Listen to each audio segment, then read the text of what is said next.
धाराशिवचे अनेक आजीमाजी आमदार व्यासपीठावर आहेत. धाराशिवबद्दल अजून निर्णय झालेला नाहीये, बैठका पार पडत आहेत.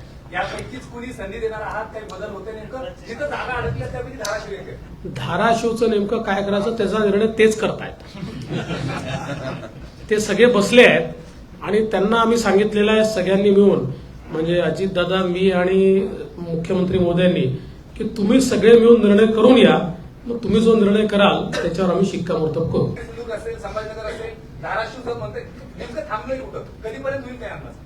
नाही, खरं आहे तुम्ही म्हणता अशा 4-5 जागांवर आमचं अडलेलं आहे. काय असतं की एक जागा अडली की 3 जागा अडतात, कारण मग ही यांची असेल तर ती त्यांची असते.